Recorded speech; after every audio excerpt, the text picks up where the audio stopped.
Hello మూవీలో టాలీవుడ్లో శ్వేత bus ఎదురైన చేదు అనుభవం. కొత్త బంగారులో ఒక సినిమా ద్వారా ప్రత్యేక స్థానం సంపాదించుకున్న నటి శ్వేత ప్రసాద్ గురించి షాకింగ్ నిజాన్ని మీతో పంచుకోబోతున్నాం.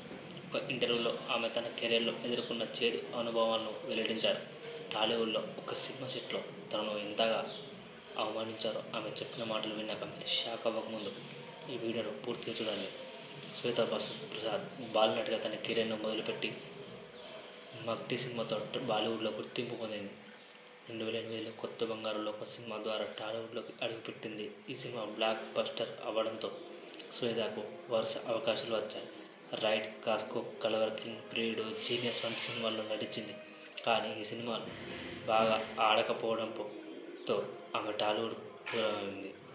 తాజాగా ఆమె ఒక ఇంటర్వ్యూలో మాట్లాడుతూ ఒక తెలుగు సినిమా సెట్లో తనకు జరిగిన అవమానాన్ని గుర్తు చేసుకుంది. సెట్లో ఉన్న ప్రతి ఒక్కరూ తన ఎత్తు తక్కువ చేసి మాట్లాడారని ఆమె చెప్పారు. హీరో 6 అడుగుల్లో ఉంటే తాను 5 అడుగులే అని అందరూ ఎగతాళి చేసేవారని తెలిపారు.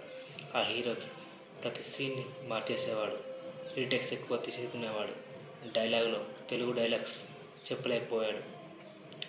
అతని ఒరిజినల్ లాంగ్వేజ్ తెలుగు అయినా కూడా అతను డైలాగ్స్ చెప్పలేకపోయాడు. అతనికి భాషపై పట్టలేదు. కానీ నేను కష్టపడి చాలా నేర్చుకున్నాను. కానీ ఎత్తు అనేది వారసత్వంగా వచ్చేది కాదు. దానికోసం నేను చేసేది ఏం లేదు. కానీ సెట్లో ఎంతో బాధపడ్డా. చాలామంది నన్ను అవమానించారు. శ్వేత బసు టాలీవుడ్లో అవకాశాలు వచ్చిన కొన్ని కారణాల వల్ల శ్వేత ప్రసాద్కి పెద్ద బ్రేక్ రాలేదు. కానీ ఆమె చెప్పిన ఈ అనుభవం మాత్రం షాక్.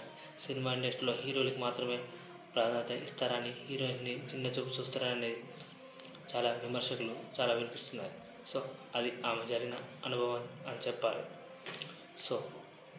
మీ అభిప్రాయాలు కామెంట్లో తెలియజేయండి. ఇలాంటి మరిన్ని ఇంట్రెస్టింగ్ టాపిక్స్ కోసం ఛానల్ని సబ్స్క్రైబ్ చేయండి, లైక్ చేయండి, షేర్ చేయండి. Thank you.